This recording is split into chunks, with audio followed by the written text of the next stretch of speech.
வணக்கம். Welcome to இன்னைக்கு special. இன்னைக்கு நம்ம பார்க்க போகிற வீடியோ மினி லாவா கேக்.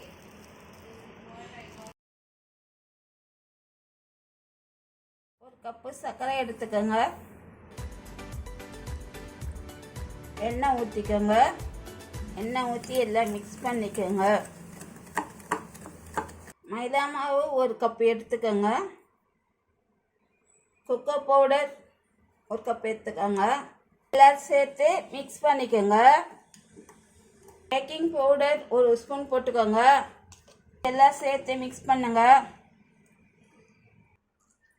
பால் ஊற்றி மிக்ஸ் பண்ணிக்கோங்க.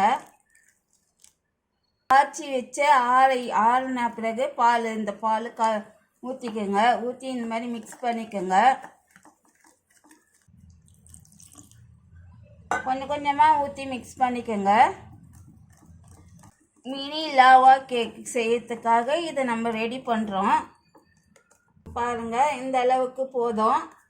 இந்த அளவுக்கு தோசை மாவு கரைக்கிற அளவுக்கு இந்த அளவுக்கு போதுங்க.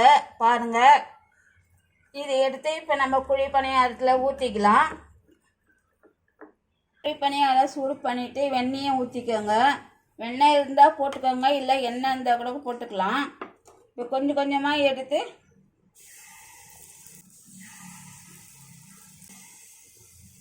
இதில் சாக்லேட் ஒன்று போட்டுட்டு இது மேலே இன்னும் கொஞ்சம் அப்படியே பண்ணிக்கோங்க. மேலே ஊற்றிக்கோங்க.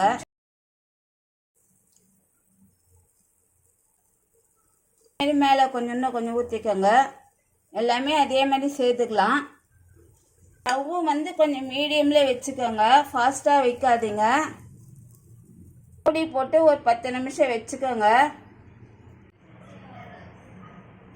10 நிமிஷம் கழிச்சு இந்த மாதிரி நல்லா பொங்கி வந்துருக்குங்க.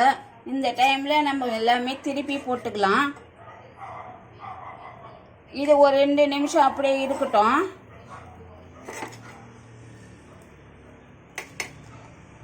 மினி லாவா கேக்குங்க இது நம்ம ஈஸியாக செய்திடலாம். சீக்கிரமாகவும் செய்திடலாம். பசங்களுக்கு ஈவினிங் டிஃபன் மாதிரி செய்து கொடுக்கலாம். பசியாக இருப்பாங்க பசங்க. அந்த டைமில் நம்ம இந்த மாதிரி செய்து தரலாம். நீங்கள் இந்த வீடியோ உங்களுக்கு பிடிச்சிருந்தாக்கா லைக் பண்ணுங்கள், ஷேர் பண்ணுங்கள், சப்ஸ்கிரைப் பண்ணுங்கள். தேங்க்யூ.